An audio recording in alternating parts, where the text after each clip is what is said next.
Time for another edition of the Improbability Engine. I'm Will Aubrey. My buddy Joe Darnell is here. And Joe, as always, we start with our moment of what?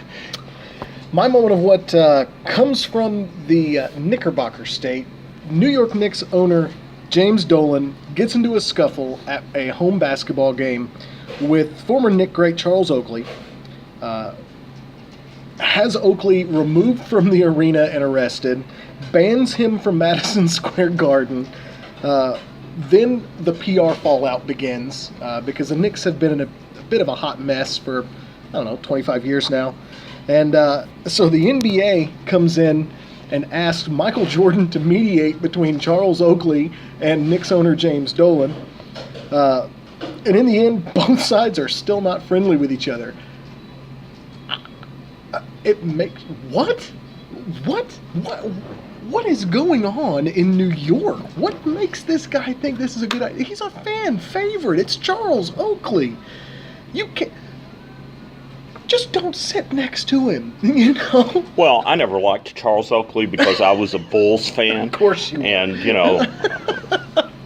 I didn't like him. I mean, Dennis Rodman was my favorite player, so there you go. My moment of what? And it's just bizarre. It showed up in my Facebook memories today. It's a news report from a TV station in Texas. Okay. And they talk about how, and in fact, they even have the author of the bill on air talking about how they needed photo IDs for people to vote and how important it was to have a situation where they could make sure that everyone was casting votes properly. Yeah. And then they show video from the Texas legislature. And people are voting multiple times. What they show is there are buttons on people's desks for them to vote. And if nobody is sitting beside them, they vote for themselves, and then they reach over and vote for the person next to them as well. And the lady who had sponsored the bill for photo IDs was seen doing it several times in the video. There were instances where 2 or 3 people were trying to push the same button for someone else. It was crazy. And they said they do it on a regular basis. They vote for themselves. They vote for other people who aren't there. And, if you ever just wanted to completely lose faith in our democracy, seeing that does it. It's just a joke. Oh, my God. That's terrible. I'm disappointed now. Fortunately, we're talking about sports here. That's great. So we can positive. Yes, we can move on. And speaking of positive, how about our racers? Holy cow, talk about putting 40 minutes together. They just dismantled Austin Peay. I mean... Where did that come from? Well, I'll put it to you like this. I think that's the best they've played all year. I think they played at 100%. I think that was everybody playing the best game that they had in them. You didn't have early fouls on your post guys. I mean, you had some fouls, but they weren't, terrible. They weren't in the first 10 minutes having 2 fouls and having guys sit. Your scorers played within themselves. A lot of movement. Love seeing guys move on the offensive end and on the defensive end too after that. I mean, you're talking about they just had a spring in their step. They were active on the defensive end without fouling, which is I mean, Handel's Messiah plays because it's something that we've talked about all year. I know the coaching staff has harped on it. I know other fans have talked about it. It just was a culmination of everything just kind of clicked at the same time. I think there's a chance for a little bit of fool's gold there. The problems that this team have are still there. They're thin at scorers.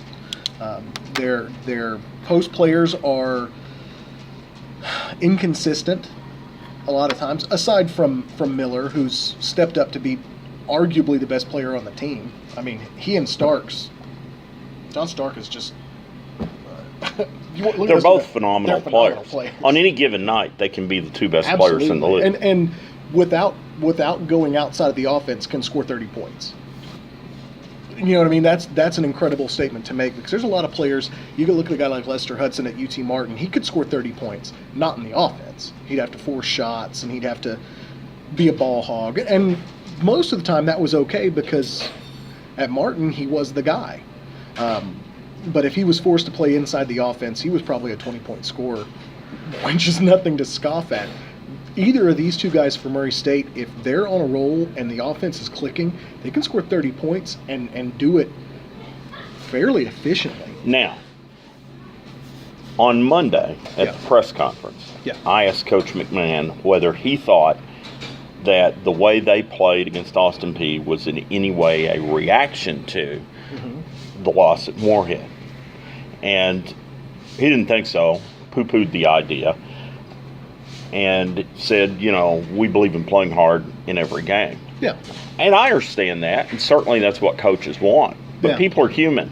Absolutely. And often, humanity rules, and if a team's back is against the wall, they play harder. They just do.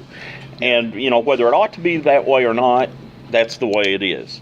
And I think that maybe part of the reason they played so well against Austin Peay was that they had better focus and more determination due to the loss that they had at Moorhead. That slipped away, really. They had a shot to put that game away in the last few minutes. Yeah, if they could have kept people from getting to the rim. Absolutely. That's a game they win. And don't get me wrong. Going to win at Johnson Arena at Moorhead State, that's a tough place to play. Not because of anything more than it's the longest bus ride of your life. It's tough. Moorhead is generally athletic. Whether they're talented depends on the year, but they're an athletic team. They're generally a physical team.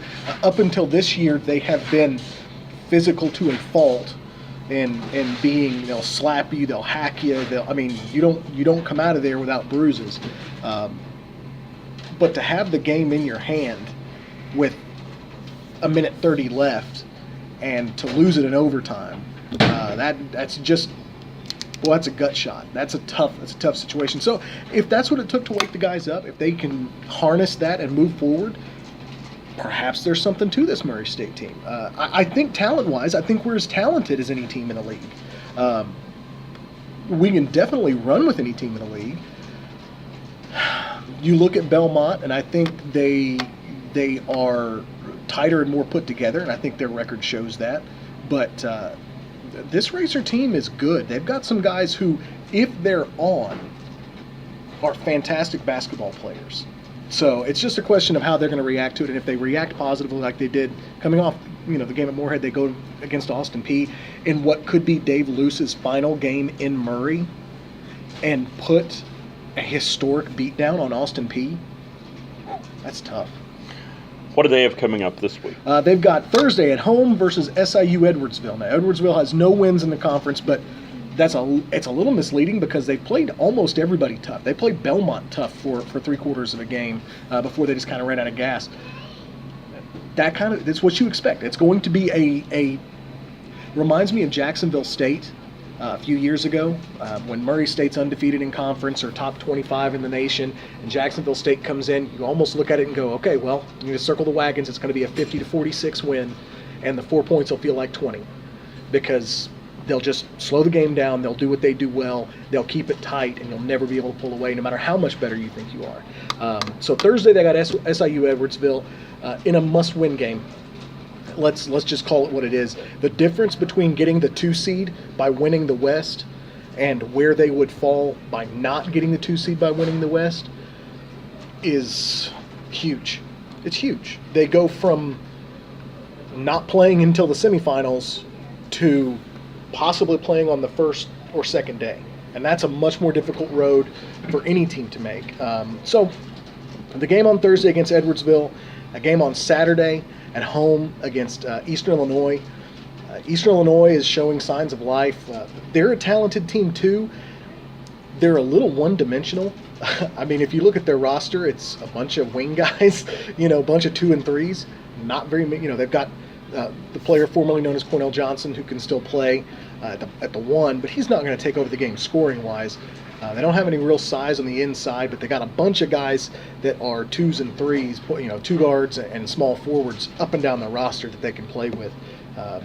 It's going to be a difficult matchup. I think things go well. Murray State should win both of those games and brings up a very interesting end of the season the regular season coming up with UT Martin. It's going to be interesting coming up. SEMO on the road, and they lost to SEMO here, and UT Martin on the road. They beat Martin here, but Martin's the team that they have to catch to get the top seed in the West. Yeah. As disappointing as the season has been at times, if they win out, finish 11-5 in the conference, they get the top seed in the West. Yeah. I think most Racer fans will be happy. I agree. And here's the big thing. A buddy of mine likes to tell me that how you get to where you are is as important as where you get. For this team, who has struggled getting all the pieces put in the right places and getting guys to give the kind of consistent performances that need to happen to be successful, the fact that they hold in their own hands their future is pretty astounding. I mean, at this point in the season, if you'd have told me, hey, look, they got a chance to win the West, be the number 2 seed, go into the semifinals of the OVC tournament, if you'd have told me that after Wright State or after Evansville, first I probably would have called you a liar, but more often than not, I would have said, yeah, I'll take that all day long.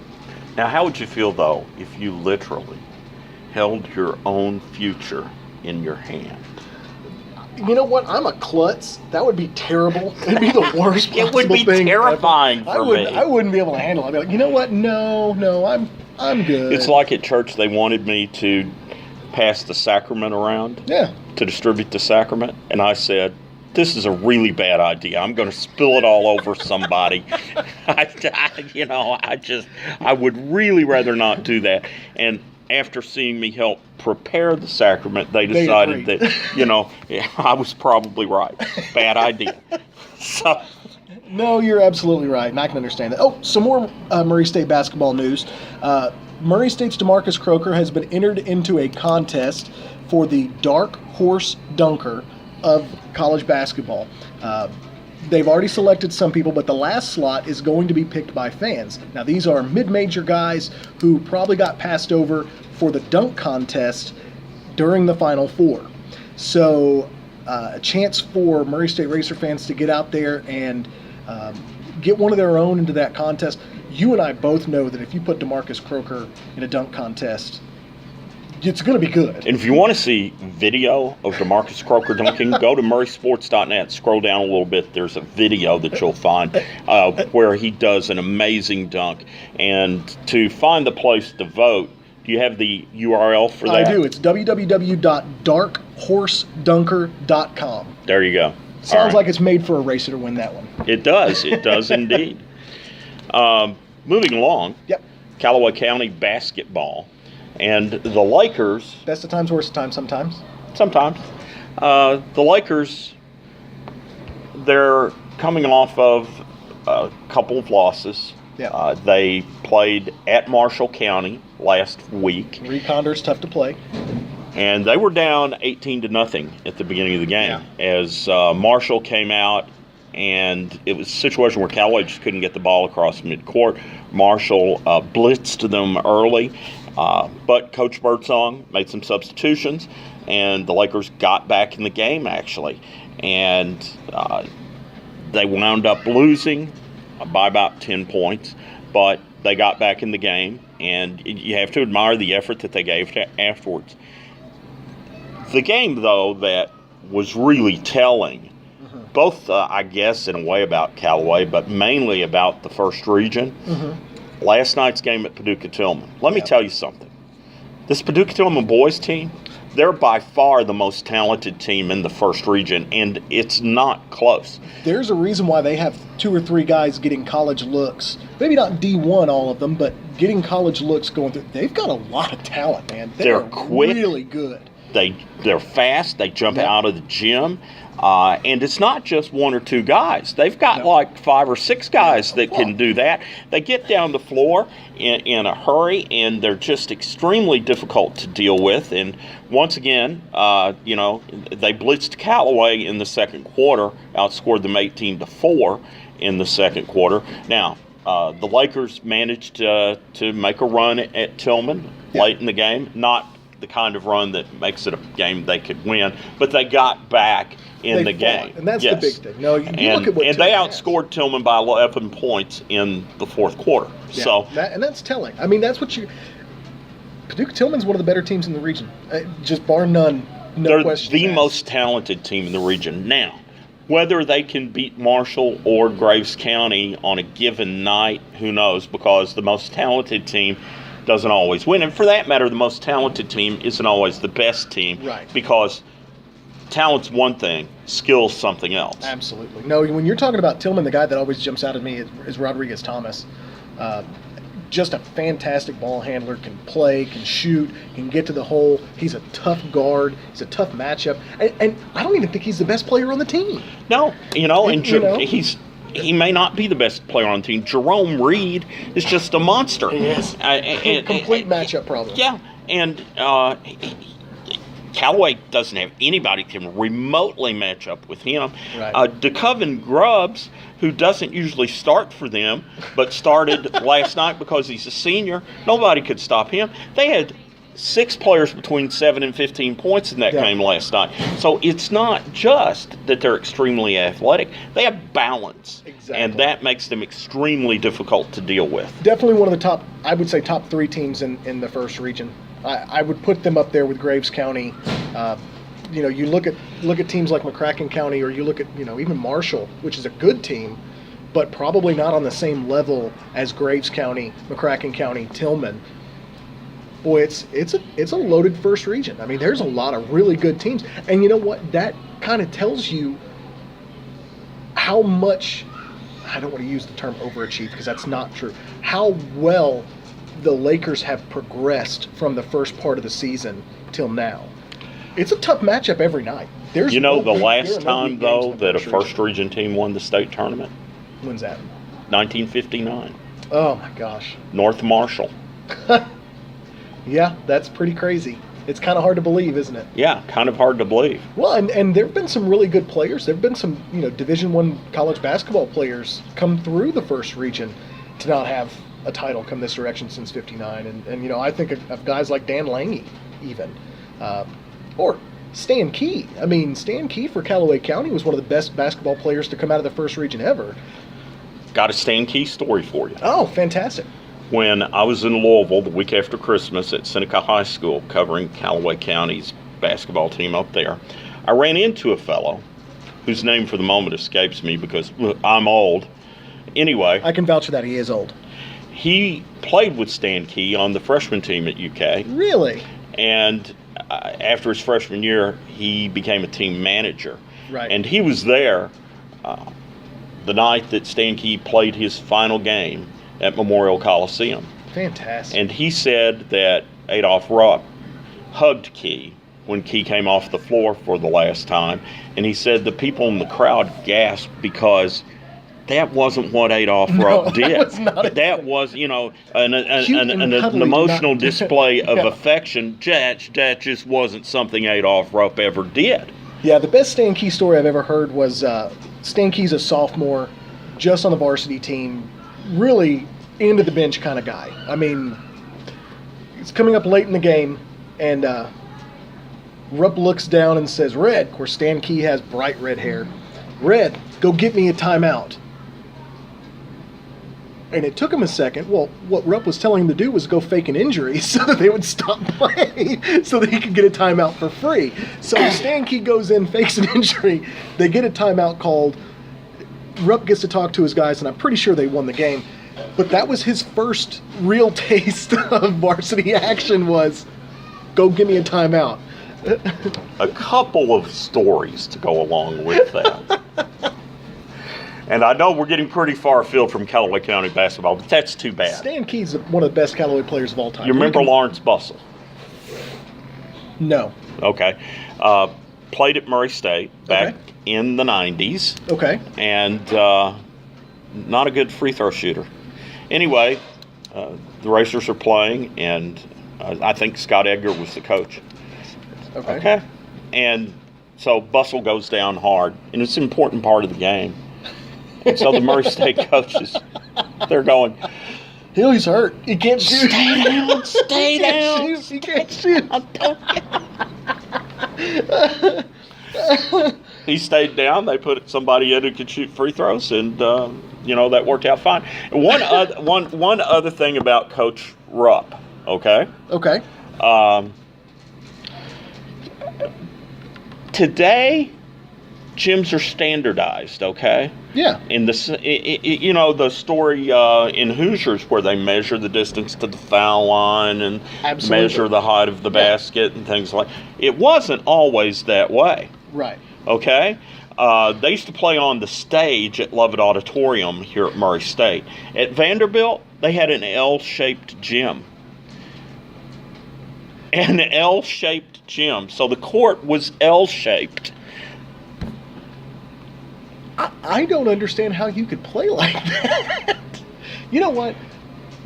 Harry Lancaster, once again, if memory serves me, and Adolph Rupp they were down there playing Vandy, and Blair goes around the corner, and they come back, and Rupp says to Harry, I guess it's okay, we got the ball.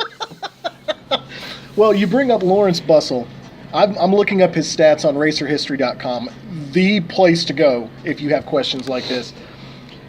The highest, he played 3 years at Murray State, the highest his free throw percentage ever got to was 50.6% his senior year.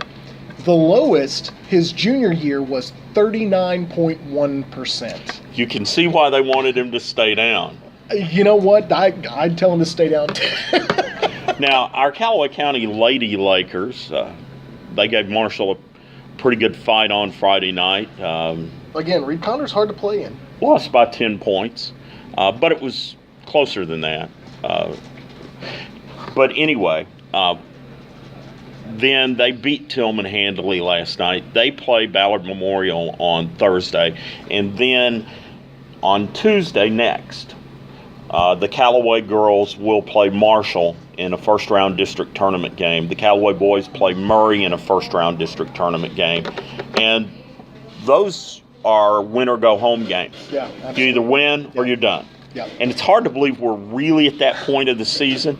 Now, Callaway's girls against Marshall. Marshall, they've beaten Callaway twice. They're the clear favorite in that game. Yeah. But Callaway has improved, and I think they're capable of beating Marshall. Absolutely. But it will take a tremendous effort by them, and Marshall may have to have a bit of an off game. The Callaway boys against Murray, they've beaten Murray twice. The computer rankings make them a 5-point favorite over Murray. It's a game that the boys should win, but it's not safe. No, it's absolutely. Single digits is that can go with a couple foul calls or a missed shot or a little extra effort on a rebound. That's the difference between a 5-point win and a 1-point loss. And if Preston English goes off, Absolutely. Who knows? Absolutely, yeah. You're looking at some tough matchups there. Like you're saying, I like the chances for Callaway's boys to advance. It's a little bit tougher for the Lady Lakers to advance in that situation. I don't think it's impossible by any stretch of the imagination, but they're gonna have to play well. They're gonna have to play as well as they've played all year. What's really impressive about this Lady Laker team is how individual players have stepped up their game during the course of the season and have really come on. And it's not that they weren't good before. It's just they've each found a new level in their talent, and you got to have that if you want to be a successful team. And I think their record shows how successful they've been. I tell you, I'd give them a shot to win that thing. I'd give them a shot to win the game against Marshall County, but it's going to be tough. Okay. Anything else on sports? Yeah, just a quick tip of the cap to Racer Rifle, who won the OVC championship. They've got one more match against Nebraska at Spurgeon Rifle Range here in Kentucky, or here in Murray at February 19th, and then they go to the NCAA tournament, and they're going to go in as the number 3 overall team in the country. They just set records for individual shooting performances. They lost to number 2 West Virginia in their last matchup by, I believe, 10 points total. you know what? There's a good shot that that this team can come up and possibly win a national championship. So if you see any of those folks, or you get them on Twitter, tell them, good luck, congratulations, we got your back, and go Racers. That brings to a close this edition of the Improbability Engine.